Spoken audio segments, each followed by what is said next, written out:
Hi friends, welcome to my channel doctor Sameer 59 YouTube ఛానల్కి మీకు స్వాగతం.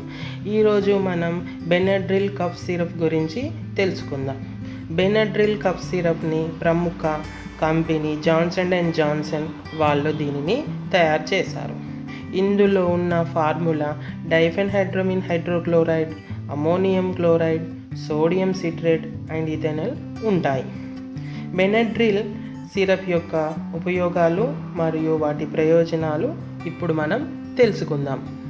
ముఖ్యంగా బెనడ్రిల్ సిరప్ని పొడి దగ్గు ఉన్నప్పుడు, మామూలు దగ్గు ఉన్నప్పుడు, అలాగే జలుబు, ముక్కు కారడం, ముక్కు దురద లాంటి లక్షణాలు కలిగినప్పుడు, అలాగే థ్రోట్ ఇన్ఫెక్షన్స్ లాంటి లక్షణాలు ఉన్నప్పుడు వీటిని ఎక్కువగా వాడుతూ ఉంటారు.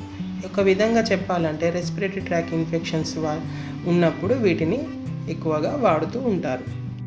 బెనడ్రిల్ సిరప్ యొక్క డోసెస్ వచ్చేసి 6 సంవత్సరాల నుంచి 12 సంవత్సరాల లోపు ఉన్నవారు 5 ml, అలాగే 12 years నుంచి ఇంకా అడల్ట్స్ అయితే 10 ml తీసుకోవాలి. ఇది డైలీ 2 times తీసుకుంటారు. అలాగే ఎలాంటి మందులు వాడేటప్పుడు డాక్టర్ యొక్క సలహాలు వారిని సంప్రదించి ఇలాంటి మెడిసిన్స్ వాడాలి. ఇది జస్ట్ ఇన్ఫర్మేషన్ కోసం చేసిన వీడియో. నచ్చితే లైక్ చేయండి, షేర్ చేయండి, అలాగే సబ్స్క్రైబ్ చేసుకోండి.